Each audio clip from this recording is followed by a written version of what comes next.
So before I introduce Adrian and Richard more formally, I just wanted to take a few moments to introduce Sidney Nolan and the work of the Trust for anybody that kind of isn't so familiar with us. I'm sure many of you are aware that Sidney Nolan is regarded as one of Australia's most important modern artists and was certainly the first to gain such international recognition. He was known for his innovative use of materials and possessed a creative energy, which led to a vast output of artwork during his lifetime. Moreover, he traversed a wide range of subject matter and styles, from early abstraction reminiscent of Mondrian through to his famous landscape paintings of colonial settler stories, including the explorers Burke and Wills, the shipwrecked Eliza Fraser, and of course, most famously, the bush bandit Ned Kelly. Lesser known are the important series of works he made, including Greek myths and legends, Africa, Paradise Garden, Shakespeare's sonnets, and of course, the subject of tonight's talk, his work with the Quantel Paintbox. In 1983, he came to live at the Rod with his third wife, Mary. During this period, he said of his own work that he had returned to abstraction, often working with commercial spray paints, and at large scale, he painted the landscapes of China and made a strikingly bold series of works titled Aboriginal Deaths in Custody. Sidney founded the charity in 1985, and today we care for the world's most extensive collection of his art, much of his personal archive, as well as his former home and estate at the Rod. You can find out more about our work at sydneynolantrust.org. So without further ado, I'll introduce tonight's guests.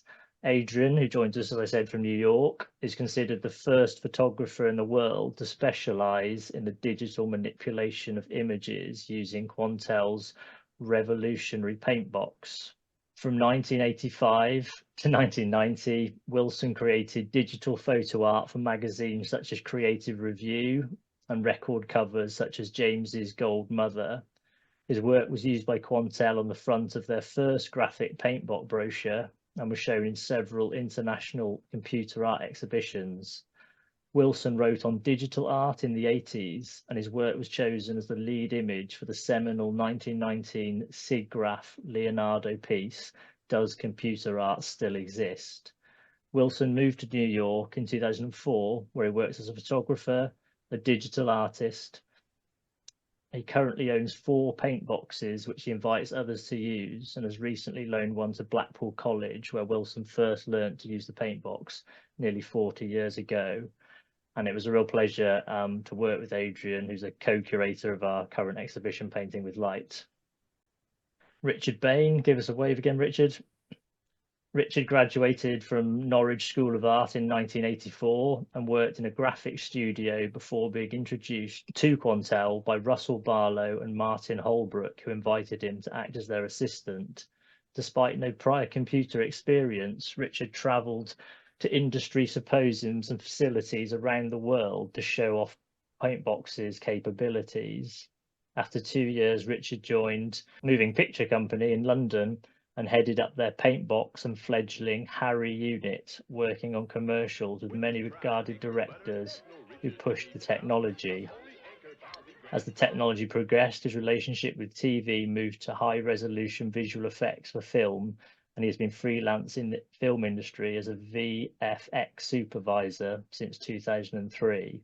He was actively involved in setting up the British motion picture, visual effects and computer animation company Double Negative in 1998.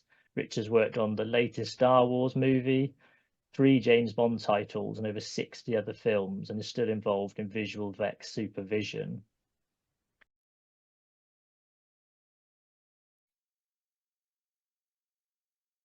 The company was very successful in the sales, presumably. Yes.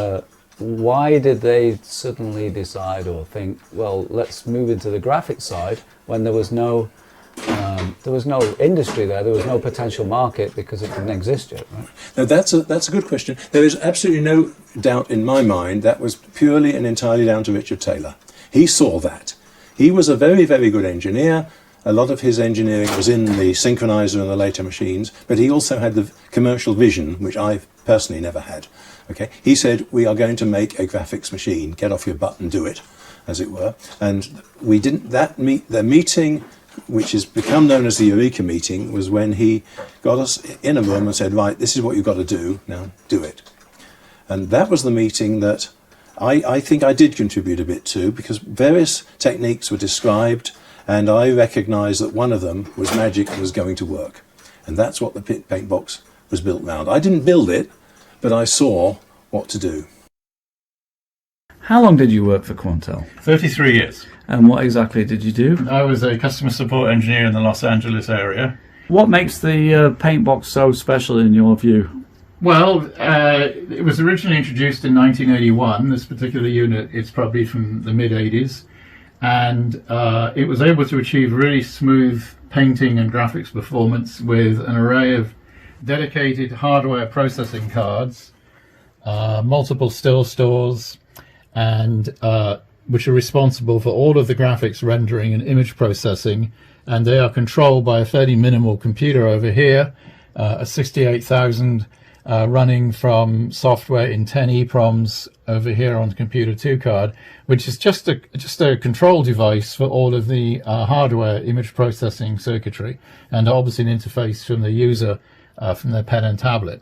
And so a fairly minimal computer system was able to achieve really good graphics performance through all of this dedicated hardware. That is a 14-inch platter, 5 platters. It stores 330 megabytes. That's it. That's it. And this was broadcast quality, cutting edge at the time? At the time, absolutely. Yes, absolutely. And how much would this cost you? These ran about a couple $100,000, I think. This was so revolutionary. Before this, every design studio, broadcast studio would have to, stick pieces of letter set onto card. They'd have to paint graphics. So what's extraordinary about this is it's also a machine which benefited everybody. So NBC, for instance, the graphic designer there who was in the union said, we got a higher union pay because what we were creating didn't have to be filmed and go to live TV. It actually went live straight away. So we got a higher pay grade. We got paid more. Our bosses liked it because what used to take us 2 weeks to make a little sequence, we could do it in, half a day. And the viewers liked it because the graphics looked great. There wasn't any magnetic weather maps anymore with bits falling off it. Everything looked a bit more futuristic and modern. So then they got more viewers, and then they would get more advertising money. So it was kind of an unusual thing because it did revolutionize. People now talk about screen time, but we forget that screen time back then was getting back from school, watching TV and all the ads and the news and the graphics and everything that soaked in. And we started to realize as a society that, oh yeah, it doesn't really exist, that weather map. It's just a green screen, or those dancing cows aren't really dancing. So this was a decade where if you saw something that you assumed everything was real and was surprised when it's not. And that's now because of this machine and others like it, but really this machine, because it was global, everyone got used to the idea of, well, actually, things are probably fake and maybe it's a surprise when they're true. So it really was a revolutionary machine. This is a great shot. You mentioned Tony before, Richard. There's Tony Redhead showing Frank Thomas. Frank Thomas was was it the 9 old men? Disney, interested in, wow, look at what this thing could do. Imagine you'd have to do this cell animation and all of a sudden this thing could do the equivalent of GIFs, GIFs or whatever, with little animations and moving things around just within the hard drive. Michael Deakin, who launched TVAM and done documentaries, left TVAM and had this idea to show how amazing this thing was. And it was based on this 1956 Picasso film where he draws on glass, which is interesting because basically Hockney, who was the first person doing the pilot, said how really this was like stained glass, the way this glowed. One thing that, to remember is that the old TV screens were glass and with this phosphorescent glow, which you can't repeat nowadays, even with a cell phone, mobile phone screen. It was a different technology. And so to see these bright colors on the screen, was just amazing to artists. Michael David Hockney, because he published some of his early work while he was a student, and basically got Hockney in to really, as doing the pilot, so that the BBC, hopefully, which obviously they did, Alan Yentob commissioned another 5 programs, but this was 1985. And Richard, you remember, everyone remembers Hockney being there. You were the guy who was there. Explain how it was. Well, I do remember he smoked a lot of cigarettes that day. I mean, there's a you can I see don't think the you couldn't get a picture of him without a cigarette in his hand.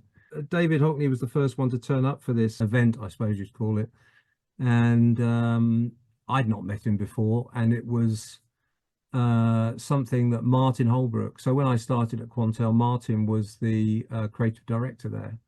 I'd been there since, I think, not the very start, but certainly, was he was a consultant, and then got employed as the creative director as Paintbox took off. And I became an assistant to him because there were so many other symposiums and exhibitions that Quantel needed to be at or wanted to be at.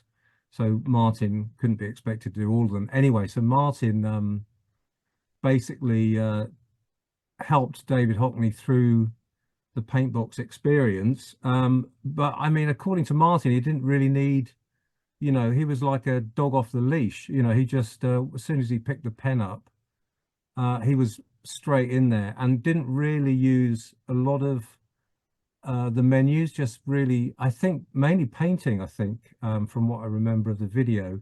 Yeah. I rewatched recently, but certainly none of the sort of cut and paste and stencil functions he was particularly interested in, I think. We should point out that it's called the Paintbox because that's what it originally was when it was launched. It took a year before you could do cut out and paste and all that kind of stuff, but it was literally a painting device. So yeah, so Martin, I mean, he was really painting several pictures non-stop for 8 hours. I can't even remember if they broke for lunch. I can't. You had a feed, right? Everyone was like watching the feed. Oh, we had so there was so Turnpike Lane, where there was Kiln Road down the road, and Turnpike Lane was where the manufacturing plant was, and also the demonstration room. So where David is sat there is the demonstration room. So where everybody would come and we'd show off the Paintbox to them, whether it was me or Martin or Jane Milstead or Pepper Howard, who was another one of the creatives that I worked with at the time. John Willock came along later on. Graham Young used to visit. I think he's online today. Anyway, so we had a room next door, which was, our offices. I think there were 2 offices. Pepper had an office, Martin had an office, and I just had a chair. But they had certain monitor feeds back there, and I think some of the sat back there, and we could watch what David Hockney was doing. And that was it. I mean, that's my memory of it. Just clouds of smoke whenever he walked out of the room. I can remember that. He was very, taken with it. Whether he used it after this event, I don't know. I don't know, Adrian. Do you know anything about that? Well, it was interesting because it was his first digital art. And, I kind of did some research into it. I've got these output slides. Again, people forget to get an image into a magazine or anything, you had to use a thing called a film recorder, which would transfer a video signal into and project it onto film or Polaroid. So you can see there's obviously a doodle where he's playing around at the beginning. And at the bottom right there, you see a chair, which is the Van Gogh chair, which, he keeps painting, and he did a version of that. That wasn't in the final edit. But yeah, he didn't really do anything after. And this is the curious thing. People will say, oh, wow, it's David Hockney's first digital art. It really was. And he does tend to move forward rather than go backwards. So it was 20 years until he got into digital art again on his iPhone and his iPads. Yeah, it was definitely the first digital art, but I think again, some artists, you were saying this yourself, Richard, that you'd never really look back because you're always just working for going forward anyway with commercial work. So sentimentalism, or whatever you would call it. Some people like to work on one project. Howard Hodgkin, spends 3 or 4 years on a painting, and other people just, moving forward. But obviously, he was, like you say, he's got this special, patented mixing palette, which you've not even got in Photoshop now, which was really handy. And the idea was that an artist didn't need to know any programming at all. There's no keyboard required. You can control everything with this pen. So yeah, he could just pick it up. And you see there's the Pembroke Studios, and then this is kind of flat perspective view of it, where he left that morning, and he decided to draw that. I do remember one thing, actually, just looking at that image of the studio at the Pembroke Studios, is that he was fascinated to start with a black screen rather than what traditionally would start with a white piece of paper or a blank canvas, which is white. So he'd start with black, and then the light, from the pen, which he would call it, would punch through the black, which gave him a very different look to what he was used to. So I think he was pretty fascinated with that. Yeah, I think he calls it the only equivalent you get was a stained glass window, which does obviously have black leading around it in a black building, so it does glow in that way. But and also how you can just paint over paint, and it just applies a new paint on the top. It doesn't mix with it. You can mix it, but it'll just erase the paint below it. These are some outtakes, which are kind of, compared to some of the works that he did before and after. That's Celia Birtwell is Muse, and obviously you can see the elements like the eyelashes and stuff which go into that. And then he talks on the show about the night before he did a portrait of Francis Bacon from memory, but he works better with a sitter, and he admits that it didn't really work. But that was part of the experimental thing, which is great. This is how you would output. So I was just going to interject, actually, Adrian. I was going to say something about the fact that he was, really one of the first well-known artists to paint on the Paintbox. And really, I think what we're seeing here are just initial sketches. It's him playing rather than working something out, or coming in with a preconceived idea of what to do. He's really just having fun. So some of the paintings that he did, and particularly I would say probably with Sidney Nolan and all the other artists, they're filming artists playing with new technology that they are just having fun with. And so sometimes they have a success, sometimes they maybe consider it unsuccessful, but that would be the same if they were having a day drawing in a sketchbook, which might not go so well. So it's very open book, and sort of open heart surgery for them. Yeah, and I think it's very generous of these artists to let you see the process about some things fail and admit it, etc. So it's great to see that. So that's the output. I'll scoot through these because I know we're going to run out of time already. So these outputs from we managed to save these. Quantel at various. I should also say Quantel wasn't Silicon Valley. It was based in a little town in Newbury in the English countryside. So this is even more amazing. It took over the world and invented all this groundbreaking stuff from there. They literally invented online video editing. And obviously you mentioned Pepper before. I want to make this point that Quantel, it's believed to be that Quantel were the first company that approached all the type foundries that were all losing money and business for all this digital desktop publishing, etc., for Apple. And Quantel approached all those companies and licensed and said, "Can you do a digital license of your fonts?" So that was something that no other company did, and you could get over 1,000 fonts that were all paid for and licensed, and weren't at the beginning. Obviously, people had similar things to Futura or Helvetica called Swiss 821 or whatever. But shortly afterwards, they literally licensed and set up a whole business model for typographic companies. So, you know, these are things that, you know, maybe slip by because you go, oh, David Hockney, but these are as important points to make about the Paintbox. So Jennifer, there you go. You were the assistant that day, the digital assistant for Jennifer Bartlett. There she is. There's your warm chair that you would have sat in. And she did something, which she refused. It's funny. I can post the link to all the videos. They're on the Quantel YouTube page. But she was determined not to. She said, "I'm not going to let the computer rule me. I'm going to do what I want to do on it. I'm not going to play around with any of its tricks or do anything different." And actually, she's really interesting. I found, you know, the audio where she said, you know, it's really addictive and you don't know where reality starts and ends and there's nothing to take away. And all these, you know, conversations about NFTs or JPEGs and AI, all these artists talk about the same themes during this show. Do you remember anything about Jennifer?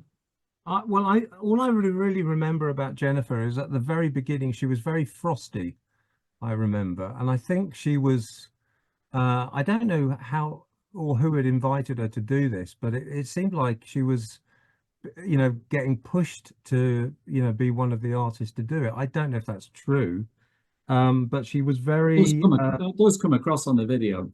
Yeah, it does. It's sort of, she didn't really want to enjoy it, I don't think. You know, she wanted to sort of say some politically charged comments about, you know, what is this computer technology taking over the artist's freedom? And, you know, I don't know what was in her head, but she definitely mellowed through the program. And, you know, we did get some smiles out of her towards the end. So I think she got used to the idea that she was quite enjoying it.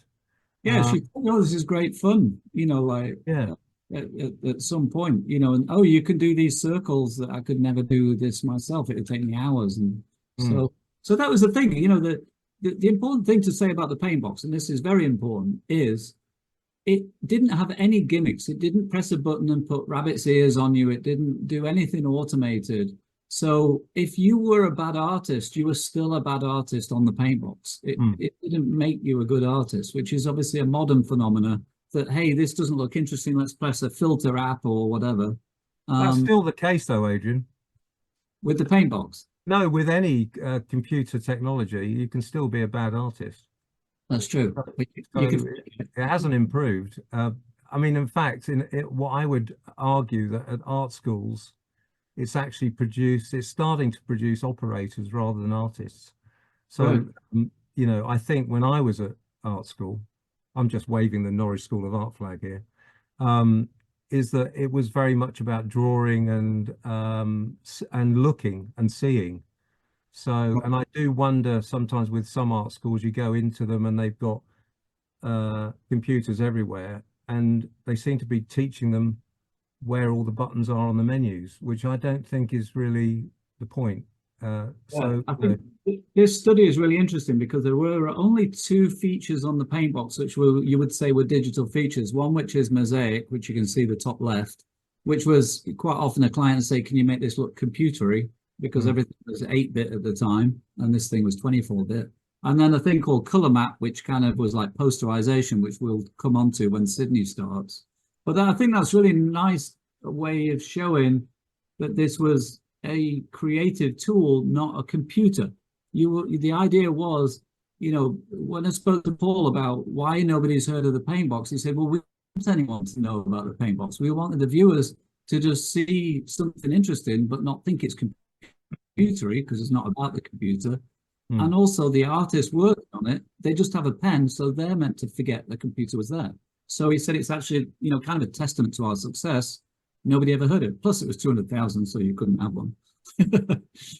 So yeah, here's all the publicity from the different. There was Howard Hodgkin went on it, as I say. He was so slow, it was like unbearable. But he said that he was forced to do things just because of the speed of it. You know, like that he could do it. But it was interesting that even though the show was fascinating and there were 6 different artists, there wasn't that much publicity about it. None of them did an exhibition. None of them were given any slides or did any books or anything. So, but that also speaks to the timing as well, that people didn't really, the art world would have looked down on digital art like they do now, the conventional art world. There was no outlet, there was no collectors, there was no really anything. So it was an experimentation, and it's an important TV show, but it kind of also did reflect the time where digital art wasn't really admired or appreciated. And so in the bottom left there we go, Mr. Nolan himself and his montage. So one thing I want to show is, as much as this creative stuff was interesting, you see it had this palette with these colors, and those colors, you can see them all the way through the 80s in, you know, pop videos, titles, weather maps, or everything. So everyone wanted to use those really bright, pure colors that they hadn't seen before. So this, again, subtly was going into everyone's brain about, oh, wow, this is the look of the 80s. But that's just because those were the standard colors on the paintbox. You could mix any color, as you saw before. I'm moving on. I'm just going to run through these because then I can, you know, let you talk, Richard. They introduced a photo quality graphic paint box, which is a strange name. I don't know why they didn't call it a photo paint box, because it wasn't about graphics. And then you could see there, this is by John Morell, this kind of cubist idea that you couldn't get 30 images like that and put them together before the graphic paint box. You just couldn't. There were other machines, Cytex or whatever, but they were just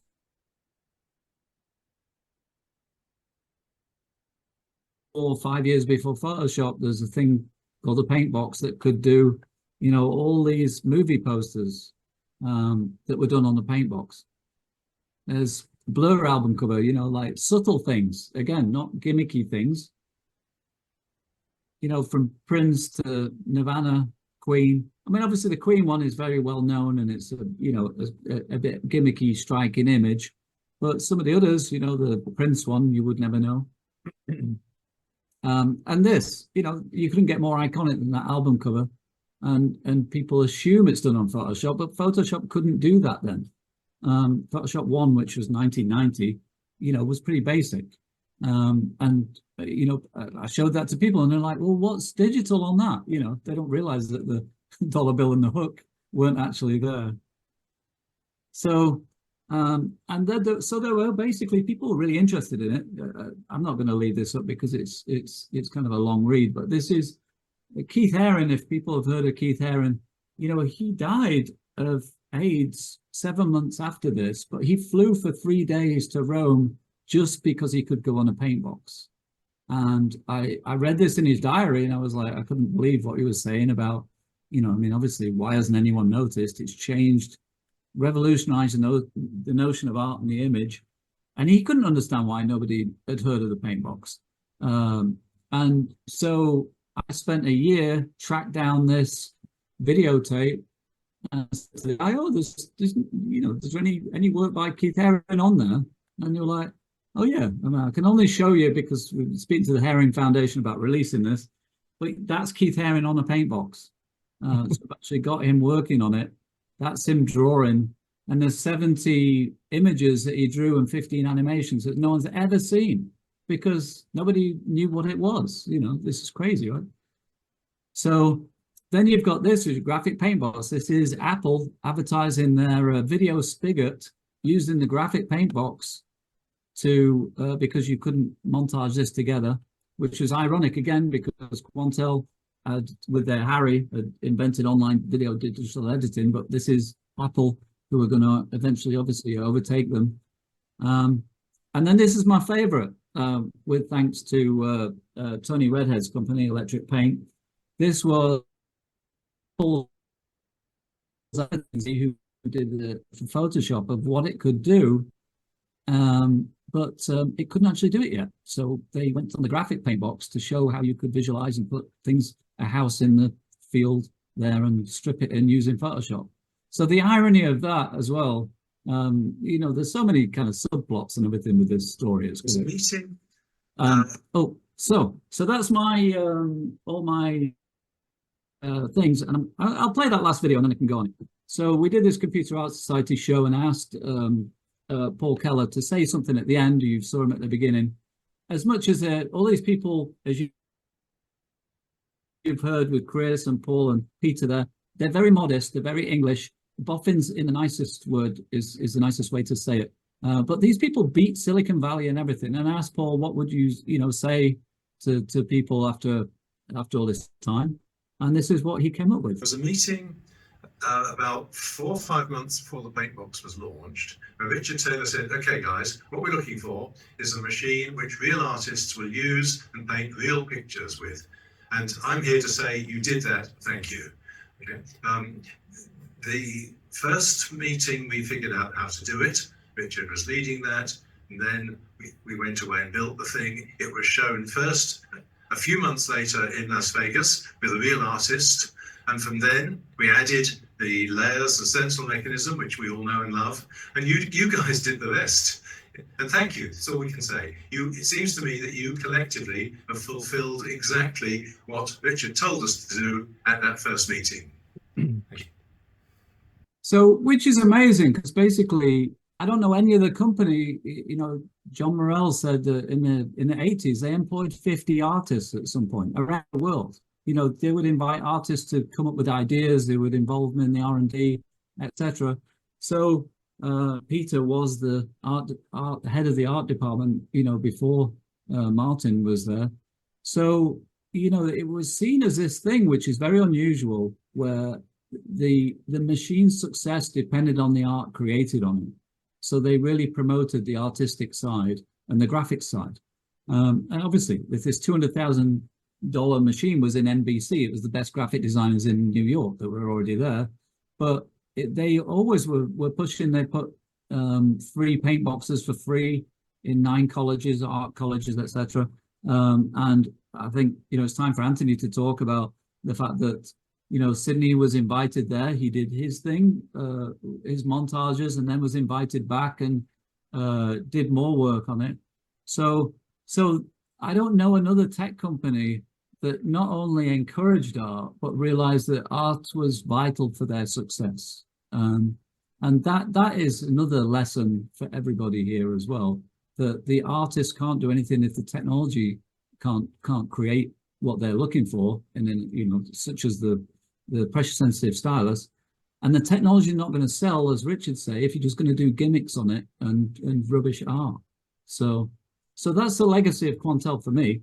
And I'll hand over to Antony to explain Sidney's side.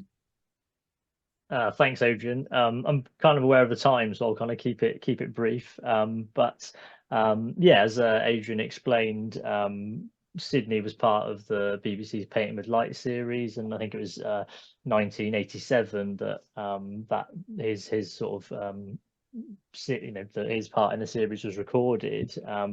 And in that documentary, he's working with operator Martin Holbrook, who we've heard a lot about, and we see him creating kind of several new compositions as part of the documentary.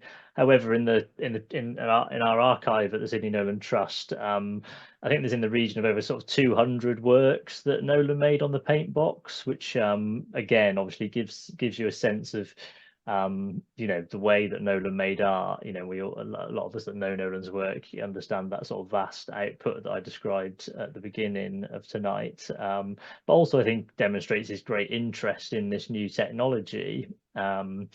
So I'm gonna just share an image of just the exhibition. So that just gives people a sense of the exhibition space at the Rod, Sydney. So this is the big barn. For people who have not visited the Rod, this is the barn that Sid painted a lot of his sort of large canvases in during that 80s period that it was at the Rod. And obviously his time at the Rod sort of fits squarely with the sort of chronology of the Paintbox. So he obviously makes perhaps several dozen works as part of the documentary. As I say, there's over 200 which that we discovered in the archive, and I actually initially drew all this work together back in sort of winter 2019 2020, and did the sort of my first bit of research into his work with the Paintbox, and it was going to be our sort of opening exhibition in 2020, and of course that never happened. But in many ways, that was kind of a blessing in disguise, because I've met Adrian since, and together we've been able to do much more sort of combined research into Nolan's use of the paint box.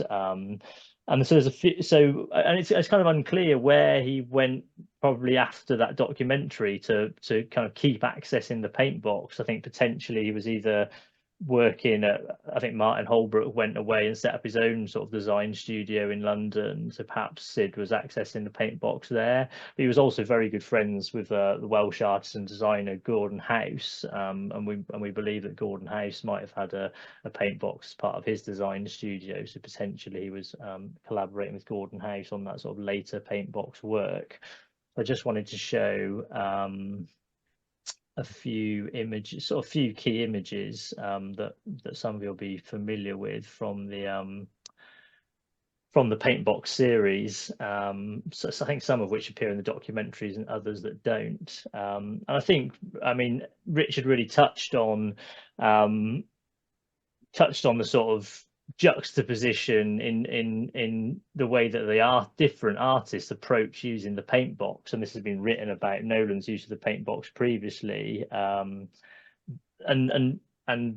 Hockney, you know, approaches it in such a painterly way and sees it as almost a kind of a mirror of, you know, kind of quite a traditional painterly device or an extension of it, whereas Nolan, you know, goes armed to the documentary, to the making of the documentary, with all this material that he'd already painted and drawn, some of it sort of very famous work, you know, images from the Kelly series, sort of famous Australian landscapes, and he immediately understands the paintbox ability. As Adrian said, something that came a year later was its ability to sort of cut, copy and paste, and that really seems to have been the sort of hook for Nolan. And also, I think to do sort of color variations very fast. I think that's the other key thing, is that, you know, you could spend a long time doing one version, whereas he's on the paintbox and can do 20 versions in 1 minute, if he's working that fast. No doubt. And there is the comment that basically everyone in the 80s could do through desktop publishing, you know, through their Mac or their Commodore or whatever. They could do copy and paste of text, but there was no way of doing copy and paste of images in the way that the paintbox could do, not at that quality and that speed.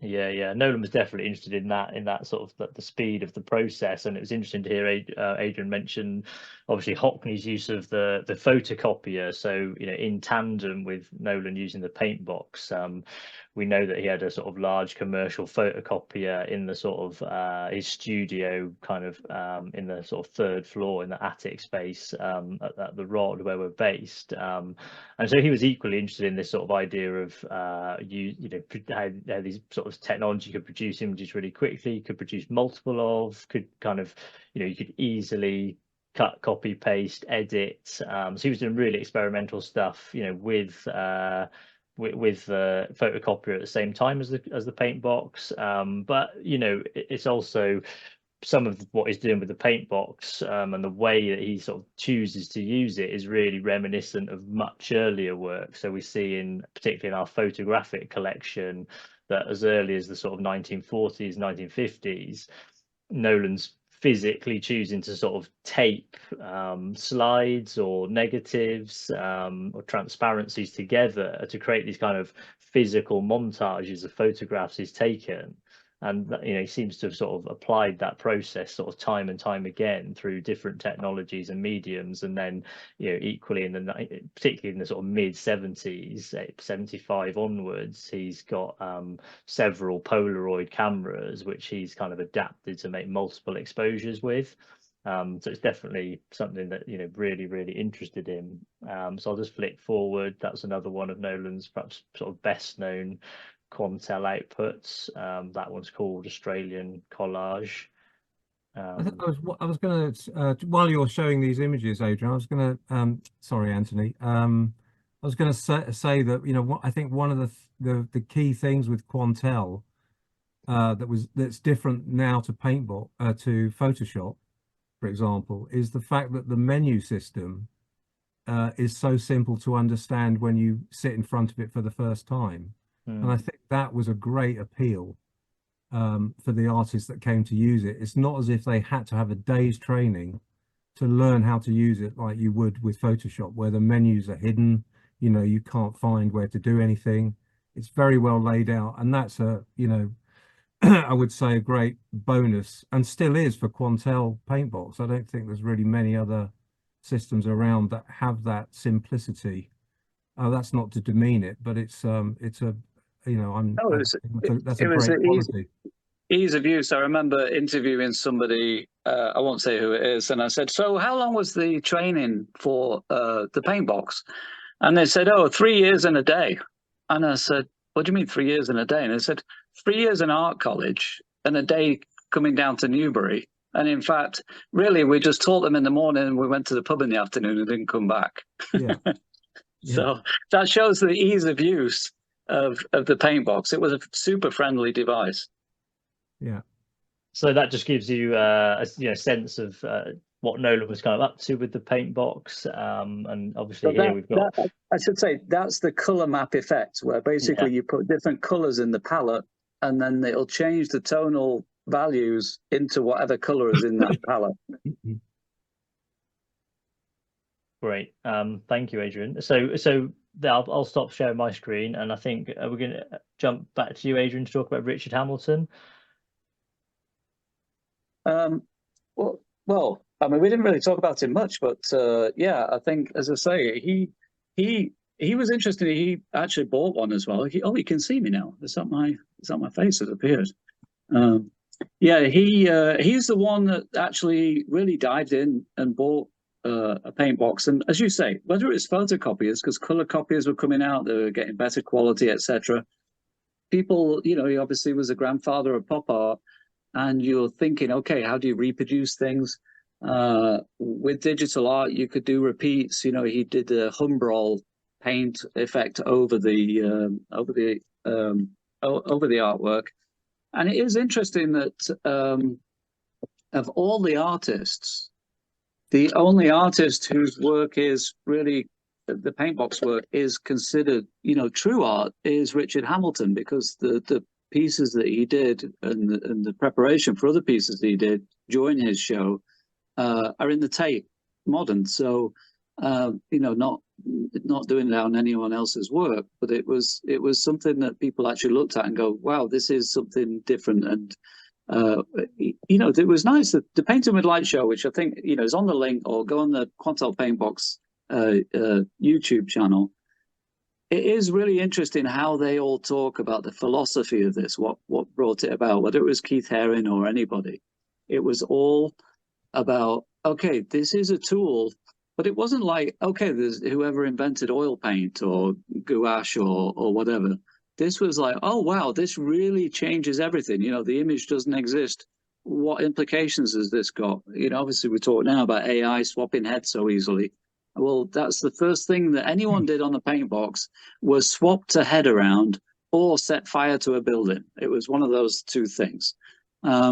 So this was as amazing back then, but it was just a shame because it was kind of ahead of its time and so elusive and exclusive that nobody knows. But it's, as you saw, from pre-Photoshop to, you know, all the horrible things that Photoshop and digital manipulation brought to the world, through to this idea of what digital art is. I just had a conversation with one of the foundations, and they said, well, those slide outputs, they're not original pieces of art. And I said, well, no, there's no such thing as an original piece of digital art, because the art is on a hard drive as zeros and ones. So if you look at a monitor, it's something that shows you what those zeros and ones represent. If you have a floppy disk, you have to then show it on something else, if you whatever. So all these really interesting questions which we're still wrestling with now, and the art world still, you know, tries to put, you know, where does digital art fit in the structure and the hierarchy of art and art history? And you know, obviously the democratization of art, everyone, like photography, everyone can take a mobile phone picture, you know, easily without thinking about f-stops and all the things that we learned at college. the same way everyone can just, draw on their phone and all these things. So it's really democratized art. And this all really, just from the visual aspect to the democratization to the understanding of what digital is, to changing our perception of what's real and not. And as I say, right through the body dysmorphia and the trying to attain unattainable things, this all was really established by the Paintbox. And this isn't me as a fan person or whatever. It's just, it's a factual thing. You could say Photoshop did this, that, and the other, but Quantel's Paintbox did it 5 years earlier at photo quality. And the Paintbox itself was launched before Adobe existed even. So yeah, it's an amazing story. It should be researched more. I've got, thanks to people like Peter or whatever, I've got, a massive archive of all the brochures, of exhibition stands, of, I've got paint boxes here that obviously invite everybody to come on, because I want to also see it as, people see it as a creative tool. And if people go, well, it's the 80s, I remember the Paintbox is 80s stuff. Well, that's because people were using it in the 80s. Nobody says the Photoshop work you're doing is 90s Photoshop. So I want to get new artists on it. I enjoy seeing these people going, hey, where's the box that you close the window? And how do you swipe off and things like that? That were, just so much easier in those days. So yeah, those kind of things, I think, and obviously this talk and your exhibition, which is fantastic, definitely go and see it, are things which will, remind people that, yeah, this group of, and I'm saying this in a nice way, these boffins and these artists and people like Richard, and, myself to a small extent, were doing this new stuff, which was all exciting, and pushing it all forward, that we all kind of like take for granted now. And to see where it all came from, and it wasn't Silicon Valley, and it wasn't run by some evil billionaire. It was run by people who just had a love of the technology and the art. That's something great to look back to, right? Yes, here, Adrian. Right. Adrian, just before we, I realize it's 9 o'clock, just before we move to sort of 10 minutes of questions from everybody, and maybe just to sort of round the story off, could you just say a little bit about how it kind of supported, the sort of that early career development of so many artists, just briefly, and then I guess perhaps what led to the invisibility or kind of demise of Quantel? Well, basically they created this machine that was people go, oh, well, it's hardware and software. What a terrible idea. Once PCs come out and you can just put a CD in a slot and Photoshop pops up, they were doomed. But the fact is that this machine, even, until the late 90s, nothing. And in fact, now, Richard, what do you think? There's a guy who's got a graphic paint box. And he literally said, I did a job on it yesterday because it's so much faster than Photoshop now. And it's so much more enjoyable to work on it. Anyone who's worked on a paint box, and it's not, it's not nostalgia. It's just so much more user-friendly. It worked immediately. And also it was super reliable. You didn't have to upgrade it every 2 years or whatever. The Weather Channel had bought the first paint box in America. They said in 1990, so they bought it in 81. They said in 1990 they'd only turned it off like 5 times, and that was to put new software upgrade in 9 years. It ran for 9 years solid. So Chris, you saw at the beginning, said, yeah, if you had anything that went wrong with it, we could get you a card in an hour anywhere in Los Angeles, because we had a store of them. And they had in the 90s a dial-in to Newbury if you had anything wrong, that they could analyze what was wrong with your computer and fix it, because it was broadcast. As Peter mentioned before, if I was in broadcast, I'd be fired. So yeah, obviously once everyone, so it was interesting, speaking to John Morrell, what happened was Photoshop came out, gained more traction, etc. And there was a discussion at Quantel, do we sue Adobe for copying various elements that are in Paintbox? And they decided to, but some of the people told me that basically Photoshop was showing proof of concept that there was a business model and people did want to do photo manipulation. So that was good, and there'll be always people that would want the cheap stuff and somebody would want the high end, you know. There's people drive a Mini and are happy, and some people would only want a Rolls Royce. And Quantel were the Rolls Royce and had all these relationships and reliability, and it was built exactly for it. But unfortunately, as we know now, everyone just wants cheap, you know, and so they ended up suing Adobe. They lost for various reasons. Adobe didn't prove that they hadn't copied anything. They just proved that some of the patents that they were suing about could be seen to have existed somewhere, you know, before. So they lost out. The industry changed. People weren't spending as much on advertising. TV studios were changing. So the industry changed.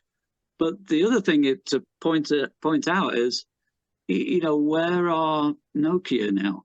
Nokia, you know, where Philips don't make anything. You know, all these companies, 20 years, they dominated the whole global industry for 20 years. And that's a long time in any tech world now, really. So people look at it and go, hey, they were like a failure. You know, why aren't they still around?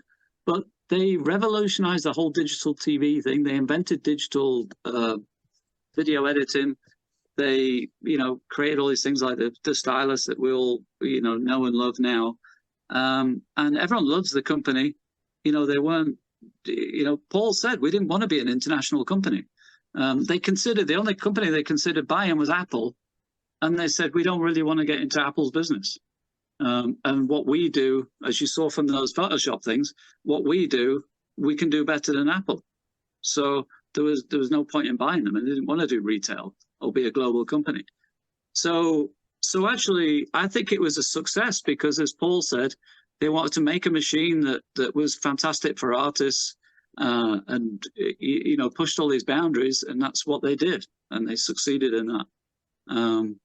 But yeah, there's nobody going to be doing a show like this, you know, about Adobe and how fantastic they are as a $4 billion company and how Photoshop, you know, did all this amazing stuff. Because, you know, I think Quantel sued 3 people in 40 years, and Adobe, I think, you know, it's been hundreds that they sued, and I've been sued as well for bad business practices. So yeah, people like me, you know, it made my career, even if it was just knocking on a door next to the ad agency and becoming a photographer of interiors. Richard, obviously, is a prime example. Kim Manis-Abbott, who, you know, I did a show with, she ended up, you know, traveling the world, being a designer, doing MTV, all this really amazing stuff. But Richard is literally the best example of it, really. I mean, working on Napoleon and all this amazing movies, that all started, well, Richard showed me the letter from one of his friends saying, do you want to come and have a look at this?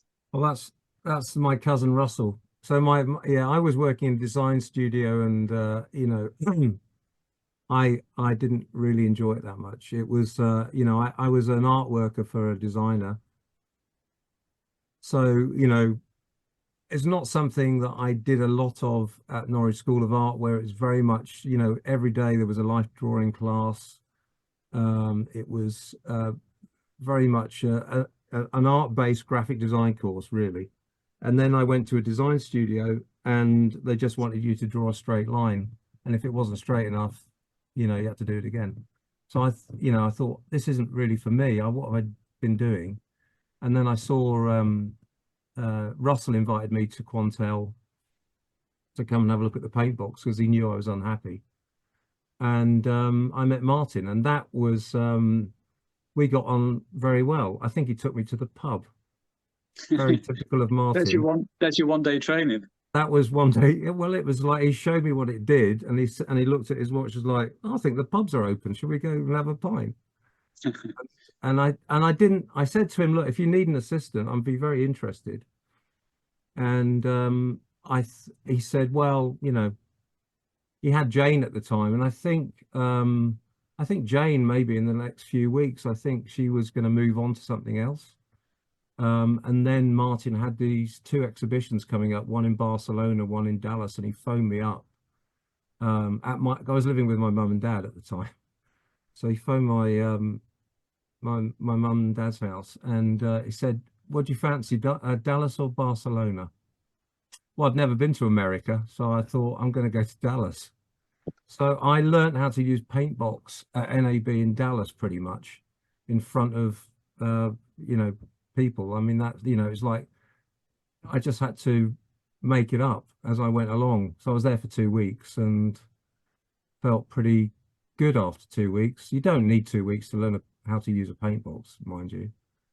And then, just to cut a long story short, because I know we're running short of time, after all of that period, it was like a sprint into a new career, really, because it was non-stop, and then I was feeling a little bit like I need to do something else. But at Quantel, when you're showing off the Paintbox to a lot of people buy the Paintbox and then go, "Oh, who are we going to get to run this? Why don't we ask that guy that demonstrated it to us?" So it was a case of waiting until somebody came along that I thought, I quite fancy working for this crowd. And that was Moving Picture Company. So I got invited to Moving Picture Company in London. Maggie Ellison phoned my mum again. And I went for lunch. I was so naive back in those days. Lunch meant a job interview. I thought it was just lunch. I thought she was inviting me out for lunch. Wasn't that at all. So then I ended up working at MPC. Pete Truckle, I can see, is on the line here. So I worked with some great directors. Pete was very enthusiastic about a lot of the digital technology, and he pushed the technology forward a lot. A lot of the Harry commercials that he was doing were very experimental, and I'm sure that Quantel technology helped him realize some of his ideas, no doubt. And that would apply to a lot of video facilities that were existing at the time, and a lot smaller facilities were setting up on the basis of, let's get ourselves a Harry, then we can start a business. It started a lot of companies, not just the big ones, but people just clubbed money together and said, let's get one. And I think a lot of businesses started up in London in the 80s to 90s, and they were huge. It was a huge success. And I think people liked seeing pictures and images getting put together in front of their eyes. Whereas now, a lot of what's happening is that, you give somebody a brief, you don't see anything for 2 weeks, and then you give notes. That's what the job's become. It's a little bit different now than it was in the 80s. But yeah, so it's a sort of halcyon days of the Quantel Paintbox. They were great fun. It was hard work. There was a lot of working hard and playing hard. Yeah, but there were long hours. Yeah. And I should say as well that there was a lot of women as well. So as much as, you go to a trade show, you might imagine, oh, there's some blonde doing this to try and sell whatever in the old days. You could see it was Richard or a woman or whatever, but there was definitely, it wasn't like an old boy sexist thing. This was like a whole new business, and a whole new thing. So if you were a good artist, you were a good artist. It didn't matter who you were or anything. So, yeah. Thanks, Adrian, Richard, such a brilliant deep dive into the world of Quantel. Just maybe sort of got 5 minutes for questions. So if people would maybe raise their hand, and yeah, we'll take some questions. I think Adrian said it all. I think that's the point.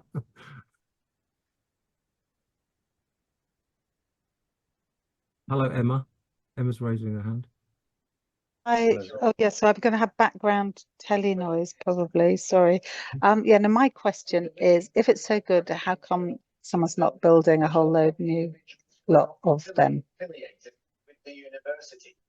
Yeah, that's a really good question. I'm sure there's a business model for it, but why I don't know.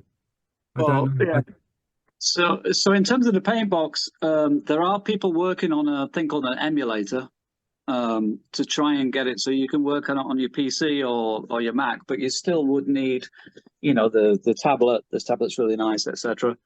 But yeah, the thing is that Quantel always joked that they said, "Oh, we have a dongle so people can't copy our software. It's called a Paintbox," because this thing was so complicated and so programmed for the purpose. It's very hard to copy it, and you've got things like SCSI drives which are not the same. I mean, this is an edit box that I'm working on at the moment, trying to get working, but you can see it's just super complicated.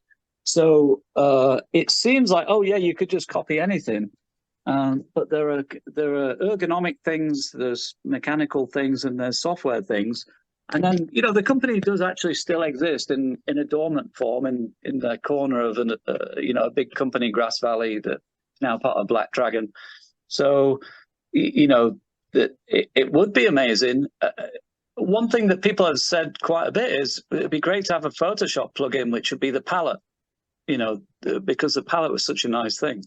But you know, I was going to say, Emma, are you asking why isn't there a business model for a stripped down graphics machine rather than something like Photoshop, or are you wondering why the bottom dropped out of Quantel? Is that part of the question? More that would it be any point in bringing something like that back? Yeah. I mean, I enjoy working on it, but I think a bit like if you've got an app, an iPhone now or an Android, you're not going to swap. So unfortunately, everyone for the last 30 years has used Photoshop who needs to. So to use a brand new system that, you know, you're not necessarily used to, even if it's better, people tend to be creatures of habit, which counted for Quantel as well. That's why they, you know, one of the reasons they were so successful was the loyalty and the brand loyalty and the fact that they knew things were reliable and how things worked. Do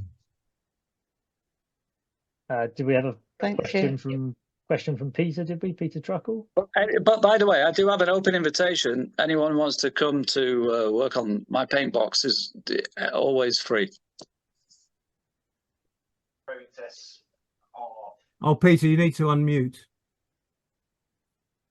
My question was going to be the same. I just wondered if anyone had brought out an app that you could just basically stuff it onto your Mac, you know, because like you say, the simplicity of it was great. I mean, I use Photoshop regularly, and I probably use 10% of it. You know, it's just such a massive beast. Whereas Paintbox, we used to use pretty much all of it. You know, you'd push it to the limit every time you used it, and that's what was so great about it. Yeah, I mean, I know, Peter, you'd asked me to do stuff on Paintbox and go, oh God, I don't know how to do that. You sort of, you know, but we'd talk about it in the George, and then we'd talk about it over a pint and we'd figure it out. Yeah. And also, I opened Photoshop the other day and it wouldn't do anything. It wouldn't save an image because it says, oh, you're not enough memory, because it was using 5 gigabytes of memory. Whereas this thing, you know, it has my Paintbox has a 180 megabyte hard drive, which is crazy. Mad, isn't it? They squeezed every last drop out of it. So it is a shame. But I don't know. As I say, somebody's working on an emulator, but this is all hobbyists. You know, I'm just a hobbyist, really. Yeah. So, you know, the market for it, the biggest issue that I've got, which goes back to Paul's thing, is awareness. You know, the whole thing was it was invisible. So we obviously, there's 50 people here who know about it or are interested, but the general population have no clue. And also, you know, fantastic for Antony, but I mean, I spoke to the head of photography of MoMA and said, look, we've got the original images for all this, the birth of digital photography. And they said, we're not interested. So, you know, there's also that reluctance within, and I'm not bitter about that or anything. I'm just saying it's just a reality. People don't want to put their neck out or say that something is different from what they expect. But yeah, I don't know if I can reverse my video. But there you go. Ta-da. Oh, Do you see that? Yeah. You know, happy days. Painting, paint, sure. These are all words that you would basically be all familiar with. So you pick up your airbrush, pick a colour, tap on that, there's your brush size, mix it up maybe with another colour, pick that one in between, and then you're airbrushing. So, Yeah. you've got colour fettle, you know, you've got curves, you've got everything. It's crazy, really. Metal. I've not heard that word for about No, 30 years. I've heard that word for 35 years, I don't think. So fettle is, well, and also it's nice because you've got colour fettle and then it says settable and try it and do it. So the other one that's I think it's a great quote by Alec Corley, who's one of the programmers of the original Paintbox. And when I interviewed him, I said, what would you say is your biggest achievement with the Paintbox? And he said, I gave so many artists a viable career where they got paid properly for their skills. And that's from a tech programmer. And so that's amazing. I think that does sum up Quantel, that they not only gave all these boffins and tech people a job, but it was all these creatives as well. And they made the world a more interesting, brighter place. And, you know, that you as a art director or director could come up with a dancing cow idea and make it happen. So obviously nowhere's perfect, but it is an amazing legacy, really.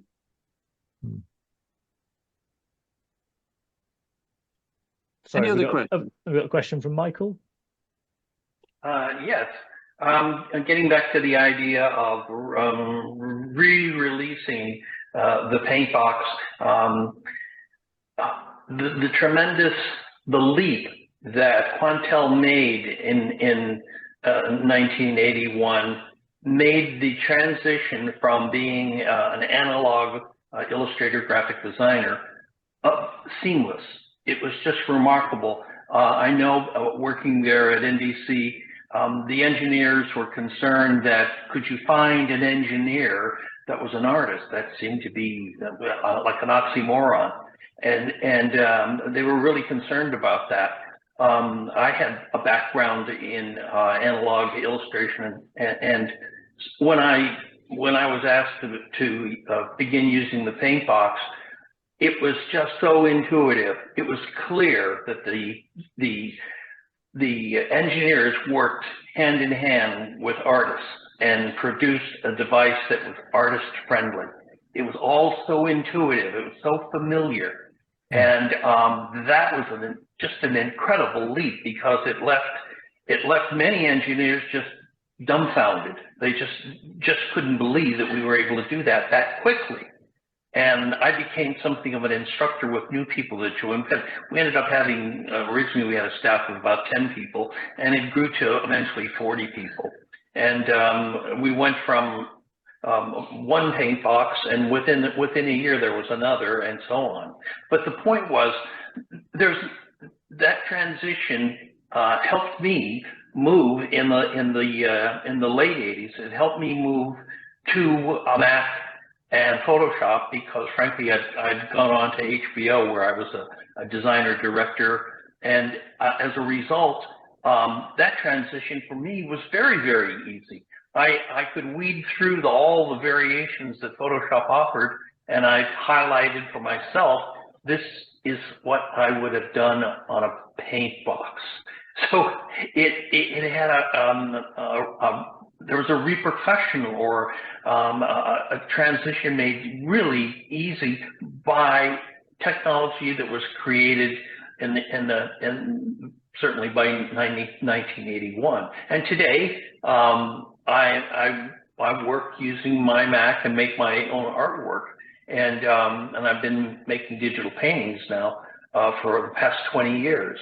But people are still, they don't understand, is this art? And it's kind of confusing. But I owe a tremendous amount to Quantel and the original Paintbox for that reason. Michael, I don't know if so can I just point out to everyone, I know it's running late, but Michael, who doesn't even mention this, and this is like a thing that I've had to struggle with, all these people who are modest and don't mention it, whatever. Michael, as far as I know, did the first digital fake news ever. in 1982. I don't know, do you have time, Anthony, to let him explain what happened? You have to keep it brief. Very briefly, yeah. I'll do this speedily. I was experimenting with the next release feature, stack animation, which is really cell animation. It had a limited time period. I'm trying to think, it was certainly less than a minute. It was probably seconds. But what you did is if you had a series of images, you could stack them and move them around as if it was a cutout. So you could move this little GIF is what it functioned like on an image. I needed an image, and I was playing with flames, and I did a match, and that worked pretty well. I thought, what if I made it bigger? So I had the afternoon free, and that happened to be the Super Bowl, excuse me, the final play of the College Bowl at the Orange Bowl in Miami, Florida.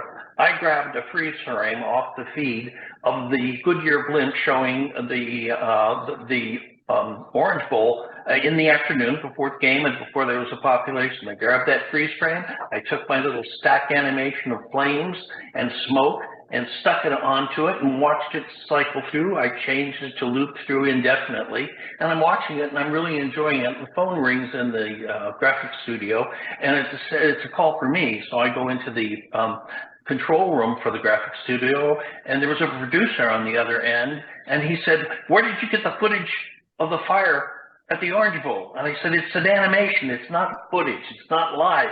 He said, "No, I'm talking about the footage of the fire at the Orange Bowl." And I said, "I'm telling you, it's just a graphic animation." And he hung up on me. About 15 minutes later, my boss showed up, he was chuckling, and he said, they believed it. They thought it was the real thing. And actually they shouldn't have been looking at my feed because it was just experimental work, but somebody stumbled onto it. Long story short, John Chancellor, who was hosting the nightly news at that time, wanted to see a demonstration of the Paintbox. He came down the next day, I gave him the walkthrough and he saw what happened. He just shook his head. And then a memo came through, an extensive memo explaining how we were not to release ever any fake news. And that's my first experience with fake news, and consequently we didn't release any more. As a matter of fact, we didn't intend to release the burning Orange Bowl in the first place.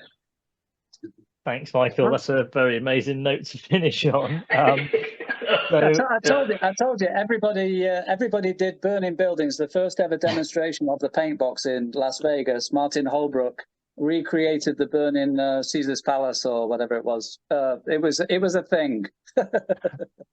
Well, I'd just like to say a massive thank you to Richard, and to Adrian, and everybody that's joined us tonight and their contributions. The exhibition Painting with Light runs with us at the Sidney Nolan Trust until the 11th of May. So if you can get to see it, please do. It's really fabulous. There's a lovely place to stay there too, by the way, if anybody's interested. It's fantastic. And Anthony, can I just say, is there a shout out to this could be a traveling show that goes somewhere else? Yeah, absolutely. If we've got some takers, then yeah, absolutely. Yeah, that'd be cool. We'd love to see some of Sidney's work on the road. Thank you for hosting this. Thank you very much. Hope everyone enjoyed. Thank you. And yeah, good night, everyone. And yeah, stay in touch with what we're up to at Sidney Nolan Trust. And any questions, there's quantelpaintbox.com and quantelpaintbox@gmail. Always happy to answer any questions, send you images, whatever you need. Thank you very much. Great. Thanks, everyone. Bye.